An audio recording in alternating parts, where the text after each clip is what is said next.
Di kandang Anies pun Pak Prabowo menang telak. Hal tersebut terbaca pada saat pemungutan suara susulan. Dan ini terjadi di 5 TPS di Jakarta ya. Ini saya katakan bahwa ini kandangnya Pak Anies. Kenapa? Karena kan Pak Anies ini pernah menjadi gubernur di DKI Jakarta.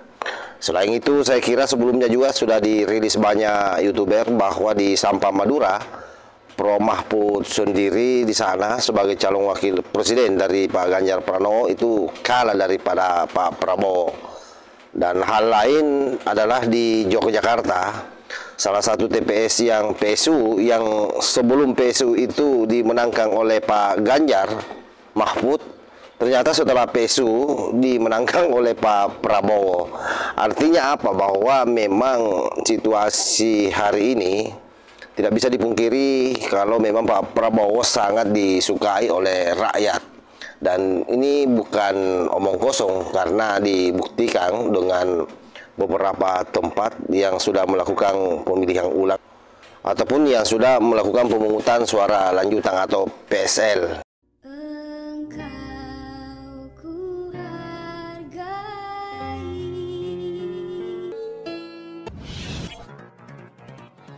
Assalamualaikum warahmatullahi wabarakatuh. Om Swastiastu, Namo Buddhaya, salam kebajikan. Kembali bersama 90 TV dari Utapan Titalupi Kabupaten Bulukumba. Ada satu hal yang menarik di tengah-tengah teriakan para capres yang kalah terkait soal kecurangan dan adanya usulan dari Pak Ganjar soal hak angket. Ya, sebenarnya ini adalah satu agenda yang sengaja dilakukan oleh orang-orang yang kalah.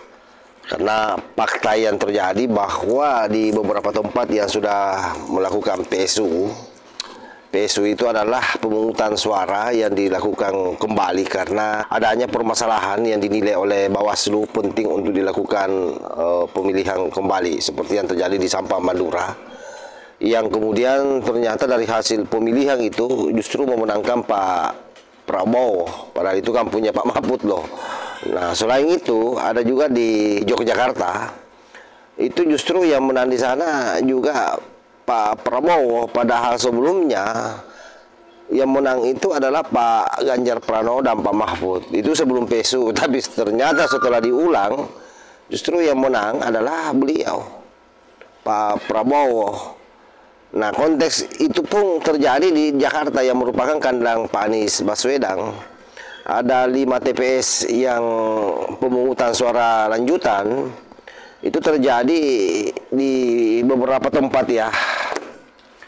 Ada 5 TPS di Jakarta, yaitu di TPS Kelapa Gading melakukan pemungutan suara lanjutan. Di sana pun Pak Prabowo yang menang. Nah, kenapa bisa melakukan pemungutan suara lanjutan di sana? Karena memang pada saat proses pemilihan dulu itu banjir sehingga pemilihannya ditunda dan baru dilanjutkan. Ini coba saya baca dulu beritanya ya. 5 TPS Kelapa Gading gelar pemungutan suara lanjutan, Prabowo menang. Ini ditulis oleh CNN Indonesia. Prabowo Subianto Gibran Raka Buming Raka menang di 5 TPS di Kelurahan Pegangsaan 2, Kelapa Gading, Jakarta Utara yang melakukan pemungutan suara lanjutan atau PSL Pilpres 2024 pada hari ini, Sabtu 24 bulan 2. Nah, jadi hari ini pas hari Sabtu dilakukan pemungutan suara dan faktanya bahwa Pak Prabowo yang menandang ini di kandangnya Pak Anies. Jakarta, Pak Anies ini mantan gubernur loh. Nah, tetapi kenapa kemudian suaranya anjlok di DKI Jakarta? Itu juga membuktikan bahwa memang betapa buruknya Pak Anies waktu menjadi gubernur DKI. Karena kalau bagus waktu jadi gubernur DKI, saya kira dia pasti akan menjadi pemenang. Itu kan barometer yang kasat mata yang bisa kita ukur. PSL dilakukan di TPS 149, 150, 151, 152, dan 153. Jumlah daftar pemilih tetap atau DPT di 5 TPS itu sebanyak 5.410. PSL dilakukan KPU di 5 TPS itu lantaran pada 14 Februari lalu wilayah ini dilanda banjir. Seperti yang saya sampaikan tadi bahwa terjadi banjir sehingga pemilihannya ditunda dan baru dilanjutkan hari ini. Setelah pemungutan suara rampung, penghitungan langsung dilakukan. Hasilnya Prabowo Gibran meraih suara terbanyak di 5 TPS tersebut. Nah, masihkah kita akan menuding bahwa ada kecurangan? Ini nyata-nyata ya di kandangnya Anies Baswedan ini. Nah, sebelumnya juga di kandangnya Pak Ganjar di Yogyakarta, itu juga yang awalnya sebelum PSU menang Pak Ganjar, justru setelah PSU kembali Pak Prabowo menang. Nah, termasuk di Sampang Madura yang kandangnya Pak Mahfud, itu juga Pak Prabowo yang menang pada saat PSU. Nah, ini nyata, sehingga saya selalu mengatakan bahwa asumsi yang dibangun oleh mereka soal kecurangan pemilu, soal usulan hak angket, itu hanya alibi karena tidak terima terhadap kekalahannya. Tidak terima bahwa Prabowo yang terpilih menjadi presiden dan Ganjar Pranowo betul-betul suara Ganjar Pranowo betul-betul terdegradasi sampai hari ini hanya di angka 17%. Ya memang luar biasa merosotnya dibandingkan dengan suara partai politiknya yaitu PDIP yang sampai hari ini masih memimpin klasemen sementara untuk perolehan suara di Pileg. Berikut rincian hasil perhitungan suara di TPS 149, 150, 151, 152, dan 153 Kelurahan Pegangsaan 2, Kelapa Gading, Jakarta Utara. TPS 149, Anies Caimin 14 suara, Prabowo Gibran 61 suara, Ganjar Mahfud 60 suara. Nah, menang lagi di situ, selisih 1 ya dengan Pak Ganjar dan Pak Prabowo ini. TPS 150, Anies Imin hanya 12 suara, Prabowo Gibran 70 suara, Ganjar Mahfud 54 suara. Kemudian di TPS 151, Anies Imin hanya memperoleh 7 suara, Prabowo Gibran 81 suara, Ganjar Mahfud 57 suara. TPS 152, Anies Imin hanya mendapatkan 4 suara, Prabowo Gibran 67 suara, Ganjar Mahfud 50 suara. Dan yang terakhir adalah TPS 153, Anies Imin hanya memperoleh 3 suara, Prabowo Gibran 72 suara, dan Ganjar Mahfud 38 suara. Sekedar diketahui bahwa Komisi Pemilihan Umum KPU menggelar pemungutan suara lanjutan di sejumlah TPS di Jakarta Utara hari ini. Hal itu lantaran saat pencoblosan TPS dilanda banjir ya.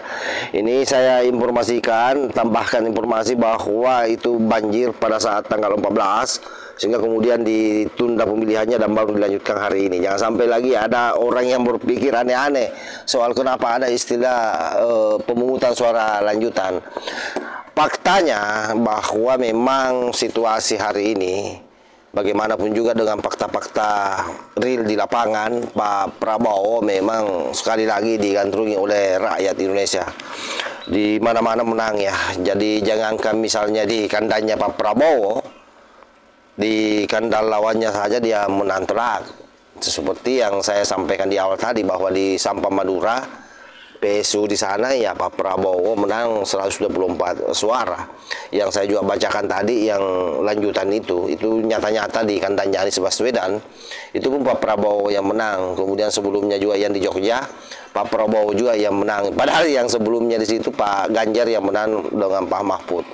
Tapi apa yang terjadi ini adalah realitas yang ada sahabat, bahwa memang kehendak Tuhan itu tidak bisa dilawan. Jadi apa yang dilayangkan atau yang disampaikan oleh Ganjar Pranowo ataupun Anies Baswedan ataupun seluruh pendukung-pendukungnya terkait soal hak angket ini hanya alibi saja, berupaya mengalihkan perhatian masyarakat, berupaya mendorong provokasi masyarakat, berupaya memprovokasi masyarakat agar kemudian membenci Presiden Jokowi, menempatkan Presiden Jokowi sebagai orang yang tidak netral di dalam pemilu. Padahal kita tahu bahwa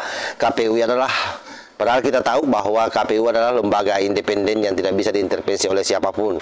Justru sebenarnya yang bisa mengintervensi KPU itu adalah partai politik, karena yang namanya anggota KPU itu adalah merupakan produk dari anggota DPR yang dipilih di DPR dulu.